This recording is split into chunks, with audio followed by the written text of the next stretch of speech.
Dans les fonctions exponentielles de base a, où je vous rappelle que a est un réel qui est positif, il y en a une particulière, c'est la fonction exponentielle de base e. Alors e, c'est un nombre spécial, c'est un nombre qu'on appelle le nombre d'Euler, c'est un mathématicien qui lui a donné son nom, il a une valeur approchée ici qui est de 2,71, 828, etc. Ça continue indéfiniment.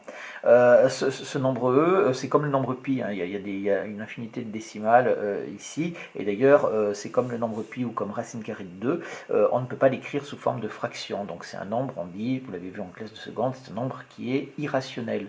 Irrationnel qu'on ne peut pas mettre sous forme de fraction.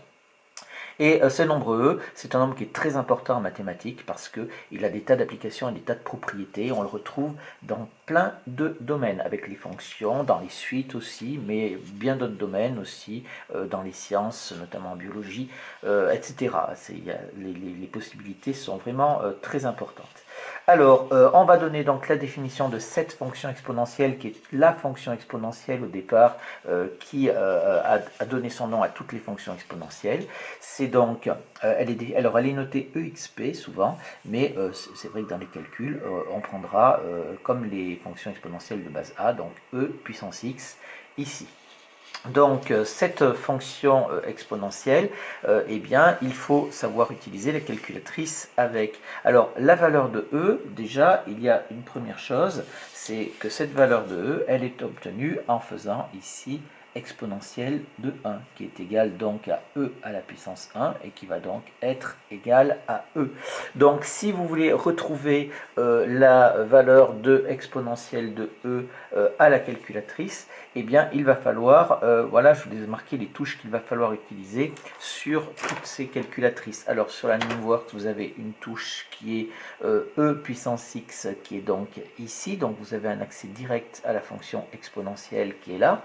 Et sur les Casio et Texas, c'est un petit peu différent. Vous avez votre touche exponentielle qui est avec la touche ln ici, et vous l'avez donc au-dessus en passant par la touche Shift ou par la touche seconde sur la Texas qui est ici.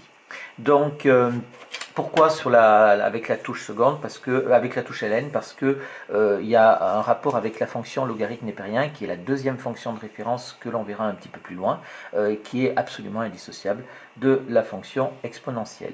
Donc, je vous montre ici, par exemple, comment calculer exponentielle de 1, le nombre e, donc ici.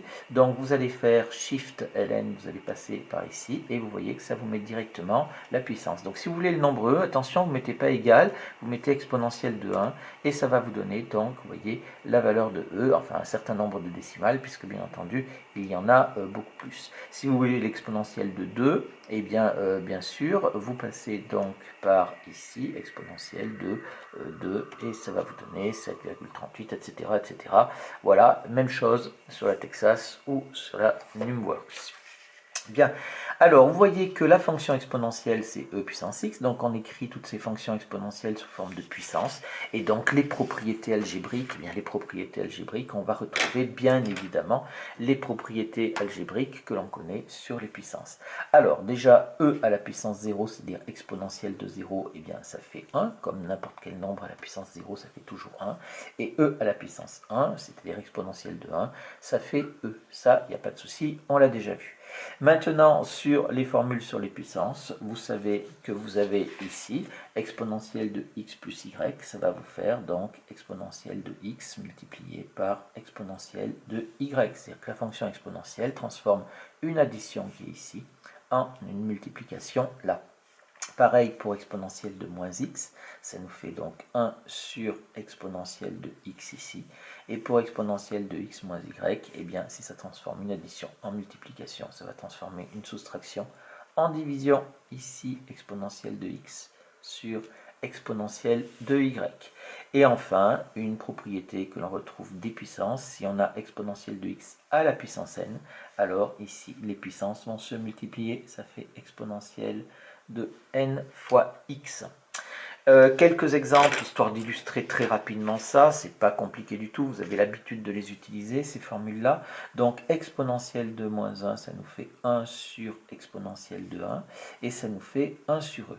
Alors celui-là, il a une mention particulière, c'est pour ça que je vais le surligner, parce que vous allez le rencontrer très souvent dans les exercices. Et il faudra bien penser à chaque fois que vous tomberez sur exponentielle de moins 1, que vous pouvez aussi l'écrire sous la forme 1 sur e. Si je fais exponentielle de 8 multiplié par exponentielle de 3, ça va me faire exponentielle de 8 plus 3, c'est-à-dire exponentielle de 11 ici. On ajoute les puissances. Exponentielle de 7 sur exponentielle de 5, ça fait exponentielle donc de 7 moins 5. On soustrait les puissances, ce qui nous fait exponentielle de 2. Alors, des calculs, vous allez en avoir des plus compliqués comme ça. Alors, vous pouvez les faire en autant d'étapes que vous le souhaitez, mais vous pouvez aussi tout faire d'un coup. Attention, hein, pour appliquer ces formules, je rappelle qu'il faut avoir l'exponentielle à chaque fois, c'est-à-dire toujours le même nombre ici. Donc ici, vous voyez que ça va me faire exponentielle. Je multiplie les puissances, donc ça nous fait ici, je multiplie ça, donc ça me fait additionner les puissances. Mais attention, j'ai exponentielle de moins 3 en dessous, donc il faut que je l'enlève, ça fait moins 3. Faites très attention ici hein, de bien mettre les deux moins, sinon ça serait faux. Et ça vous fait donc exponentielle de 8 ici pour ce calcul-là.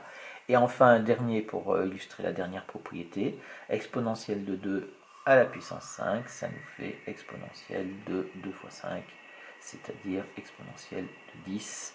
Voilà quelques exemples d'utilisation des propriétés.